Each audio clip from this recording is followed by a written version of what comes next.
হ্যাঁ বন্ধুরা, মনে হয় এ যেন নতুন একটা বৃন্দাবন। আমরা মনে হয় যে বৃন্দাবনে চলে আসছি। নবাবগঞ্জ সোল্লা উপজেলায় ঘোষপাড়া 108টা প্রতিমা দিয়ে পূজা দিয়ে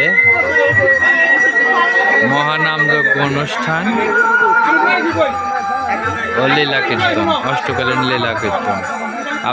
আপনারা সবাই নিমন্ত্রিত। 25শে ডিসেম্বর 2025 অষ্টকালীন লীলা কীর্তন। আপনারা সবাই আসবেন।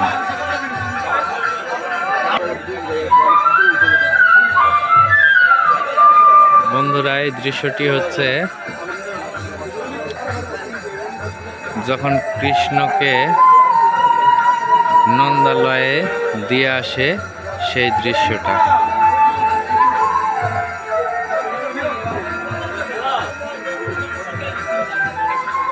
তারপরে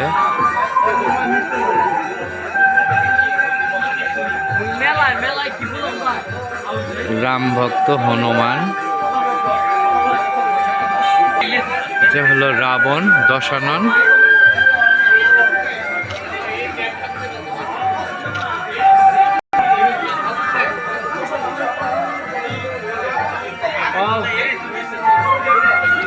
তারপরে হচ্ছে এটা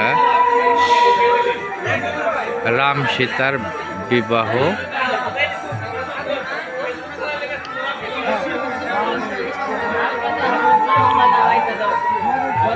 রাম সীতার বিবাহ দৃশ্য।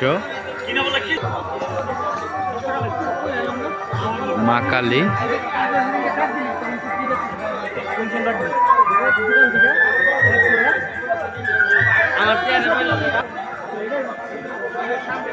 এটা হচ্ছে রাম লক্ষ্মণ।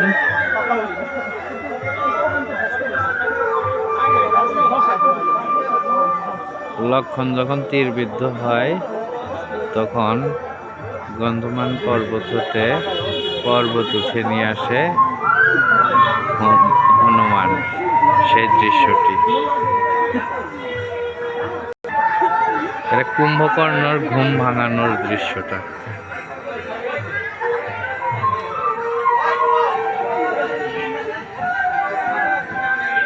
তারপর আছে হলো কৃষ্ণের রাসলীলা। কৃষ্ণের রাসলীলা।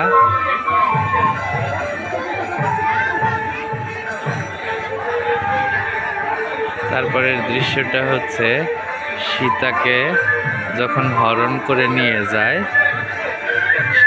রাবণ, সেই দৃশ্যটি, সীতাকে হরণ করার দৃশ্যটি।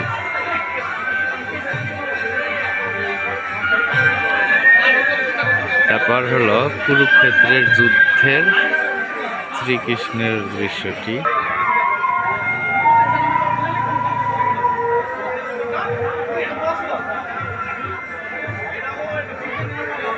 এটা হলো কৃষ্ণকালী। তারপরে আছে জয় জগন্নাথ, সুভদ্রা ও ভীষ্ম।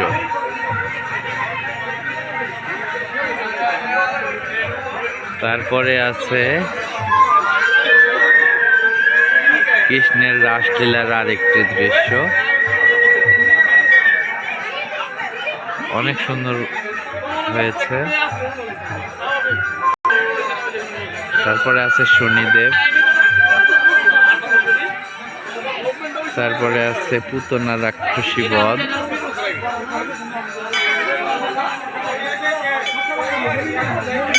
এটা হলো কংস,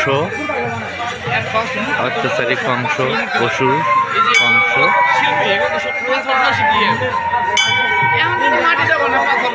তারপরে আছে সতী যখন দেহ ত্যাগ করে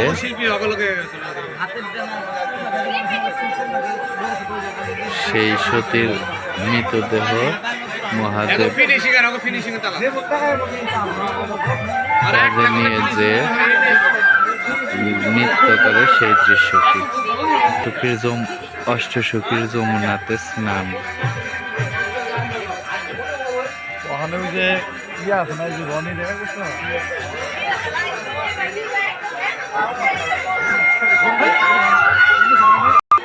শ্রীকৃষ্ণ গন্ধমান পর্বত যখন এক আঙ্গুলে তুলেন সেই দৃশ্যটি বন্ধুরা খুব সুন্দর করে তুলেছেন, ফুটিয়ে তুলেছেন। 25শে ডিসেম্বর 2025 রোজ বৃহস্পতিবার অষ্টকালীন লীলা কীর্তন। সকল বন্ধুদের আসার নিমন্ত্রণ রইল। এখানে নবাবগঞ্জ থেকে 16 কলেজের পাশে ঘোষপাড়া অনুষ্ঠান স্থান।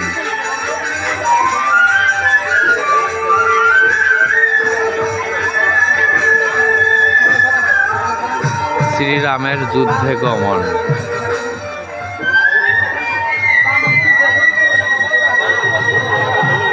কংসে দৈবকীর কারাগার। কংস যখন দৈবকীকে কারাগারে বন্দি করে রাখে, কৃষ্ণ এই কারাগারে জন্মগ্রহণ করেছিল, সেই দৃশ্যটি।